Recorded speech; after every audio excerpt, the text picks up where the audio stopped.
Future Emperor Buggy. Buggy the Clown, one of the most loved characters in the One Piece story. You know how many One Piece jokes that have revolved around Buggy you see in the comment section of YouTube videos? The meme of Buggy. Buggy is just a character who's hilarious, and he's one of those characters a lot of people love him. Like most of the people I know who watch or read One Piece love Buggy. There might be a minority who don't like Buggy, but for that minority, hold this L. And I gotta say, Buggy is one of the first antagonists in the One Piece story, so he's been a day one original character. He's from the East Blue. I believe he's one of Oda's favorite characters. I'm not too sure where he ranks in Oda's one of his favorite characters, but I know Oda really loves Buggy. That's why he loves to keep on bringing Buggy back into the story. But I just gotta say, I have to do a video on Buggy and his journey, his road. Yes, I said it, his road to becoming one of the Yonkos, not four Yonkos, because Yonko actually means four emperors. So one of the Yonkos. I'm hyped, so let's just get to it, and I'm gonna give my reasons why I believe this. First, I'm gonna bring up the beginning of Buggy, the first time we see Buggy, Orange Town. And a lot of people don't know, in Orange Town, the manga and anime is a little bit different. In the anime, yeah, Buggy's pretty savage, but in the manga, he actually kills one of his own crewmates, It does not care. He shows a true rage, anger, savageness of a pirate, and I gotta respect that. I also want to say that Buggy, we have a situation with Nami and Luffy, and that's the situation. I believe that Buggy, Nami, and Luffy are gonna have another future moment just because of Orange Town and such a great arc. But I was kind of hyped seeing Buggy's first time, an antagonist, the hype of it. He bringing up his past with Shanks, red-haired Shanks, the one who pretty much was a role model to Luffy. What a great arc. What a great battle between Buggy and Luffy in the beginning, Epic stuff. Two guys who had the ability of the Devil Fruit. Very hype. Now, a lot of people don't know this, but in the manga, in the anime, there's two episodes where it shows Buggy pretty much retrieving, it's like a mini arc where he's retrieving his body back after Luffy pretty much destroyed his body. And then you also see a point in which in the manga, there's a cover story for it. So it's not really any chapters for the actual mini arc. It's just cover stories every single time. So I gotta say, both of the, I hope the anime actually does more cover stories for like episodes, because what they did for Buggy and Kobe's cover story was amazing. And I gotta say, it was pretty cool seeing him and like just everything, the situation of that, Alvida, it was just pure hype, I gotta say, pure hype. And Lockdown, let's just be honest here, Buggy took a couple L's in Lockdown. First of all, he was trying to execute Monkey D. Luffy, and let's be honest here, a lot of people say that Monkey D. Dragon's the reason why he couldn't. A lot of people say that who knows why he couldn't, the electricity. All I gotta say is this, he took an L when he was trying to execute Luffy, and he took an L to Smoker, Smoker pretty much dealt with Buggy with pretty much ease, and that's where we relatively knew how strong Buggy was, He wasn't really someone who was very powerful. Well, we already knew it was in Orange Town, but like a Lockdown kind of pretty gave us the confirmation that Buggy is not legit when it comes to his power. But I do gotta say, it was a hype moment when Buggy said, I guess go back to the Grand Line, because it just showcased that Buggy knows about the Grand Line and was very well experienced about the Grand Line, and the future history of Buggy would bring us even more hype later on in the story. Now, a thing that a lot of people don't like to talk about is the Buggy and Ace meeting. There's a moment, I think you all know, Buggy and Ace meeting up, how they became best friends, they were partying, drinking, and let's be honest here, Buggy really wanted to take out Ace when he first saw him, but when he found out that Ace was the 2nd Division commander on Whitebeard's crew, he's like, no, everybody stop right now, do you not know the power of Whitebeard? And like, but at that time, we really didn't understand why Buggy was so adamant about like Whitebeard's power. Maybe Buggy actually witnessed Whitebeard's power, but to find out that Buggy was on the same pirate crew that was going against Whitebeard, Goldie Roger, now we know why he did not want to touch Ace and give him any wounds. He knew that Whitebeard, if you hurt one of Whitebeard's Nakama, he's gonna show his wrath. And that's why it was kind of strange when Whitebeard let Blackbeard go, so it just showcased the uniqueness of Marshall D. Teach. Very crazy situation, but Ace still chased after him. Now, I think one of the biggest goals, if not the biggest goal for Buggy, that he pretty much cemented for himself was the Captain John treasure. And we saw him and his crew going after that treasure. And pretty much it seems like it's, how Luffy's going after the One Piece? It seems like they really are not going after the One Piece, but they're more after going after the Captain John treasure. Now, I'm not too sure in the time skip, after the time skip, if they actually got the treasure.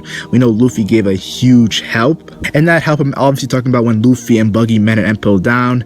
Buggy got captured and he got sent went to Impel Down, and Luffy kind of saved, or he didn't save Buggy, because Buggy was already, that's how you know Buggy is a real savage, yo. He was already escaping, yo, and Luffy came out of nowhere, and they teamed up, and it started the biggest mayhem in Impel Down. So much people got escaped from that prison. Luffy and Buggy, yo, the catalyst. And I gotta say, Luffy, I remember one of the most sincere moments is when Buggy is trying to pretty much hustle or finesse Luffy, and Luffy's like, whatever, and he's like, but it's like, it was so easy for Buggy. Buggy's like, this guy is too pure-hearted. You're like, what? This guy does not, actually trust me. So a very crazy situation when it comes to the hint to the Captain John treasure, and Luffy gave it to him pretty much easily. And I think that kind of was a moment in which Buggy and Luffy grew closer. Now, Buggy's entrance to Marineford. Let's be honest here. Buggy's entrance was hilarious to Marineford. He definitely wanted to make a name for himself, taking out Whitebeard. His followers definitely felt like, yeah, Buggy can do it. But Buggy knew himself, yo, he ain't touching Whitebeard. But after he got to Marineford, he was getting more hyped and hyped. And a funny situation is where Whitebeard's like, yo, this guy is very powerful. Yo, this guy is very crazy. He was hyping up Buggy. But Whitebeard just said the people behind Buggy are very powerful. Buggy himself is nothing. So it just showcased that Whitebeard, even like Whitebeard mentioned Buggy when Whitebeard was meeting with Red Hair Shanks. He's like, do you still hang out with that guy, that clown? So Whitebeard knows about Buggy in his days with the Goldie Roger Pirates. But the thing about Whitebeard was hilarious is that he knows that Buggy ain't crap, yo. He ain't powerful. But the guys behind Buggy's followers are very powerful. And I feel like this is one of the biggest hints to showcase that Buggy might make a name for himself as one of the emperors, but not by his own power, but the people behind him, which is going to be very hype if it does happen. And then we have the situation with Buggy and Shanks. And I talked about Buggy and Shanks' past and like their situation as cabin boys on the Goldie Roger pirate crew. And it was funny just seeing Buggy and Shanks go argue about, oh, I know a map to a treasure, Buggy, and stuff like that. And Shanks was just joking around lying. But I gotta say this, Shanks and Buggy's relationship is a very unique relationship. I love the relationship. It's kind of like two brothers going at it. I remember in the episode 0 or chapter 0 moment where Shanks is like, after Goldie Roger executed Shanks, is like, come on my crew, Buggy, and Buggy's like, get the hell out of here, I'm not gonna go in your crew. It just showcased that these guys are like, kind of reminds me of Sanji and Zoro, but like only on one side. Buggy hates Shanks, but Shanks doesn't really hate Buggy, so it's hilarious.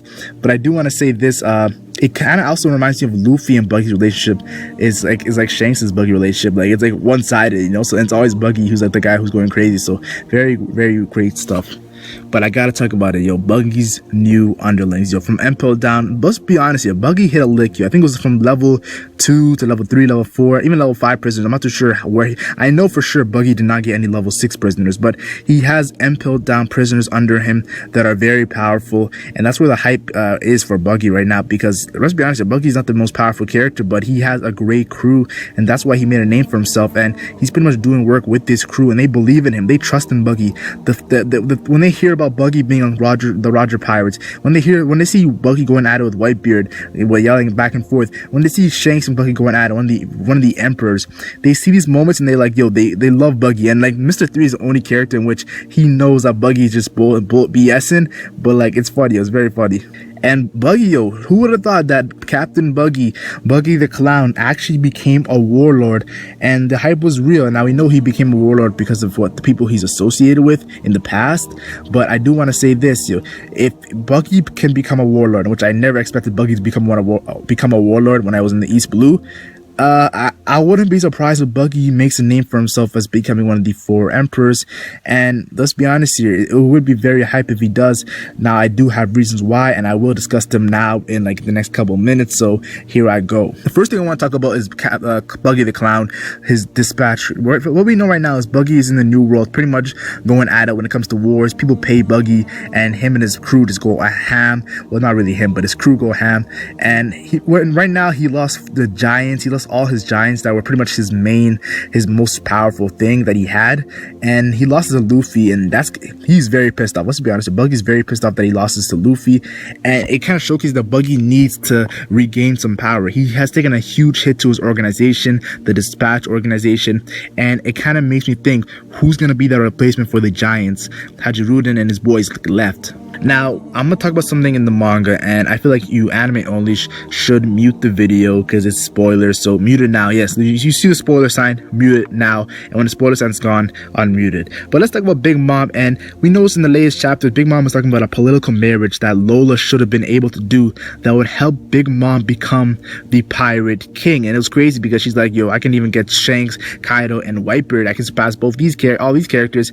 Well, not really surpass, but take them out and become Pirate King. And this political marriage has to be so important if this was able to make her one of the Pirate King, well, actually the Pirate King. And I gotta say that when I heard about this, I'm thinking, what if Buggy uses this, whoever this political marriage is, whoever Big Mom wanted to marry Lola to marry, what if the person that Big Mom wanted Lola to marry, Buggy and that person become a relationship and they team up to become Buggy becomes a 4th Emperor because of this huge power he has under him. We know Buggy has all these prisoners and all these powerful characters under him. What if he has one of the most powerful characters under him that helps him out becoming one of the Yonkos? That would be so hype and very crazy. Now I made a theory saying that Edward Weevil was the person that Lola was gonna marry. The reason why I say this is because if you guys look at Lola's hat, it's the same as Miss Baking's hat, Edward Weevil's mom. And if you look at Lola's hairstyle, it's the same as Edward Weevil's. So I think that the person that Lola was supposed to marry was Edward Weevil, and he was so powerful. We know Kizaru said that Edward Weevil's power is reminiscent to Whitebeard in his youth. So some very hyped up stuff for Edward Weevil. What if Edward Weevil was the key for Big Mom to become Pirate King? It's just a theory, a prediction. But I was starting to think this. Edward Weevil kind of reminds me of Majin Buu. Miss Bakins kind of reminds me of Bobbity, and Buggy kind of reminds me of Hercule from Dragon Ball Z. What if we see some references to Dragon Ball Z, because we know Oda was inspired by Dragon Ball Z and Toriyama, that Buggy, who is Hercule, teams up with Boo, who is Edward Weevil, and Edward Weevil takes out Miss Bakins' mother, who's using him. We all know that Miss Bakins is using Edward Weevil for money, and we all know that if he takes out, like Boo took out Bobbity, that would be a crazy reference, and Oda, he would give some great respect to Dragon Ball Z if he did that, though we're not too sure if it will happen. Just one of my predictions. I'm a true believer, a hardcore believer, that Buggy will become an emperor at the end of the story. And I'll say the reason why I think it's the end of the story, because I feel like the Yonko name will lose a lot of its weight after a lot of them get taken out. Like when I see Big Mom and Kaido get taken out, or even one of the other Yonkos like Blackbeard or Shanks, once these guys are taken out, the Yonko name will lose weight because Luffy himself will be one of the most powerful characters in the One Piece story. And I feel like this is the perfect time for Buggy to make a name for himself as one of the 4 emperors and to get one of that positions when it's near the end of the story. And us as readers or watchers, we really don't put that weight to the Yonko title. It's one of the most powerful characters in One Piece story, but we've seen so much powerful, like if you see in like Dragon Ball Z or like Naruto, at the end of the story, a lot of things that we used to be hyped about lose its hype because there's so much, the main character becomes so powerful. So I do want to say that I do believe that at the end of the story he will become a Yonko. It's going to be turned to him and Weevil going off. And let's be honest here, I don't think Buggy's going after the One Piece, He's not going after the One Piece. So I think that what he's truly going after is Captain John Treasure, and I feel like he will get that Captain John Treasure if he did not get it already. And that's going to be very crazy if him and Weaver are searching for it with the rest of his crew, the Dispatch Organization, the Yonko Emperor, Buggy. Very hype. The final thing I want to say is that when Buggy becomes a Yonko during the final moments of One Piece, I wouldn't be surprised if Buggy and his whole crew come out to help Luffy in the final war. It kind of reminds me of I brought the whole reference of Hercule and Buggy. What if there's a final reference in which Buggy, just like Hercule helped Goku and Vegeta at the end, what if Buggy helps Luffy in the final war against whoever it is? People say Blackbeard, people say Akainu, people say Agorse. I'm not too sure. We know Whitebeard said there's going to be a huge war once the One Piece is found, and I feel like Buggy coming through to help Luffy, and they have a history. Buggy and Luffy have a huge history, and they can reminisce on the past from the East Blue days all the way to Impel Down and Marine Forward to even more moments that we haven't seen yet. Very hype stuff, and I'm excited, I'm telling you right now, Buggy's one of my favorite characters. He's hilarious, comedy genius, and a lot of One Piece fans just love Buggy, Tell me your thoughts in the comment section. What do you think about Buggy the Clown becoming your Yonko? What do you think about that whole speculation of the reference between Hercule, Majin Buu, and Big Bobbity? So that was my reference. I thought that could work, though I'm not too sure. Tell me your guesses on if Buggy will become a Yonko or not, and how he will become a Yonko, if you believe he will become a Yonko. Or if you disagree with me, put it in the comment section, because I love I love reading your guys' comments. It's very hype. It's very great. And that's pretty much it, Like and share if you enjoy. Like and share only if you enjoyed. And subscribe for more One Piece content. I'm the LegendMac, and I'm gone.